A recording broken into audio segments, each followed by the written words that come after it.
Let's practice today and make a lighthouse painting. So I'm going to do light blue and white back and forth across the top of my canvas.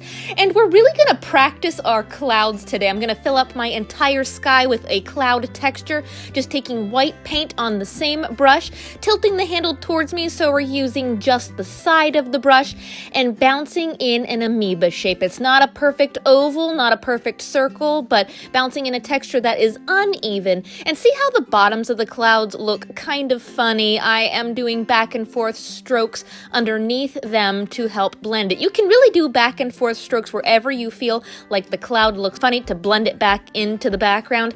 If you've ever been out to a lighthouse area, it's usually very windy out by the ocean. So I think anywhere you blend it with these back and forth strokes are going to look more like the clouds are blowing in the wind. So maybe I'm going to add some texture up in the corner there. Look at that. That is a nice cloudy day. Perfect. Okay, same brush. I'm going to take some darker blue now, some cobalt blue and navy with some white, and do back and forth strokes for water all the way down to the bottom, and make this completely dry because we're going to add some sand dunes.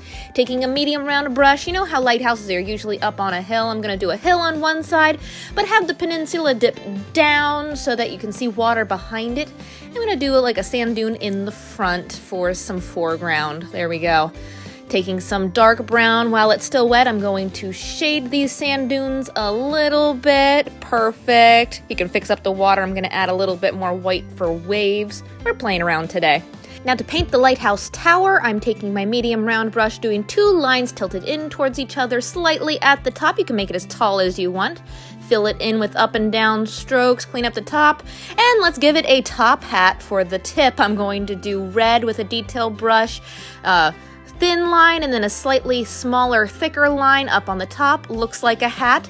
And you know those bars where the light shines through? I'm going to take a detail brush and make a few of those with black paint. You can do a cone or a triangle. See, that kind of looks like a Hershey kiss there. I'm using a really dark red for this. Let's clean it up. I want straight edges. There we go. Keep playing around with it till the proportions look right to your lighthouse. I'm even going to do some black outlining in between that bottom and top area. Let's give it a point at the top. Perfect. And then you do a second coat on your lighthouse. I'm going to make mine a little bit bigger. It's up to you what proportions there are. I've seen so many lighthouses. We took a trip up the northeast and we saw so many of them. Let's clean up the bottom here with some tan. There we go. Now let's do some details. I'm going to add some slightly curved lines. Let's pretend we're looking up at it a little bit. And I'm going to add two windows with my detail brush. I'm just using black paint for this. Again, design it however you want.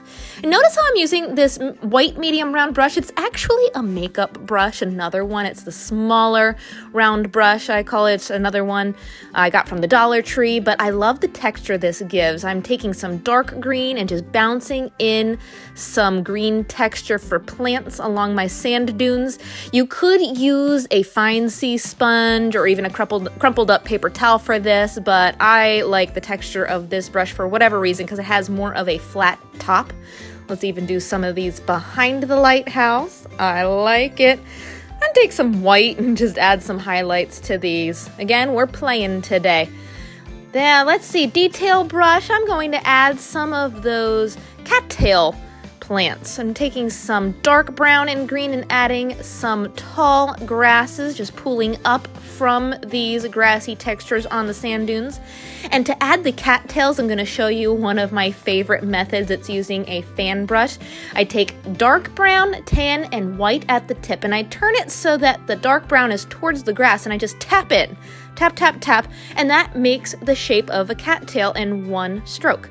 So I'm just going to tap in on the tops of those grasses, even add some down below. You might not see the stems to those, but add as many of those as you want. I decided I'm going to go back in with some light green with that medium round brush. That's the makeup brush version. Add some texture with some light green for more highlights. And then with my other medium round brush, this is a real paint brush, I'm taking the sand and cleaning up the edges. Gonna add more green down there. I think we need more cattails. Just add a couple more grasses, add those tips with the fan brush. Now I probably should stop here, but I'm just gonna keep adding to this because curiosity kills the cat. Curiosity gets me a lot of the time. Taking my sea sponge and adding some flowers. Let's clean up some of this lighthouse, add a little bit of shading to the top and maybe to the sides a little bit. Oh, we need to blend that in though. That's a little bit too much. Add some highlights maybe to the windows and the black parts. Can't forget the top. I always do white last no matter what I'm painting. Now this is where I get in trouble. You tell me when I should have stopped with this one, but I'm going to keep going with detail. For example, I think the left side needs something because there's so much detail on the right side, so I'm taking a Sharpie. Always do Sharpie with birds, I say, because if you're really bad with doing fine lines, you can do Sharpie right over top of the paint. And I wanted some shading towards the bottom of this sand dunes, so I added that. And I'm even going to curve it out a little bit so it doesn't look so much like a straight line, like the water's coming into a bay of some sorts. And let's add some light tan sand color over top of that so the brown isn't so dark. It would still be a sandy color. Let's even add some darker sandy color at the bottom. And I can't help it, guys. I have to have a sun. So I used my medium pouncer and added some sun in the corner. But with that sun, I realized there had to be yellow in the water. So I took a little bit of watered down yellow on my medium round brush. That's the makeup one because I like to blend with that one. And then I decided the sun was too bright, so we're just going to add some clouds over top of it. Ooh, it's going to be peeking out. I haven't done that in a while. Okay, I better stop here. Hope you had fun with me today. If you enjoyed this painting, follow me for more on TikTok, Instagram, Facebook, or YouTube.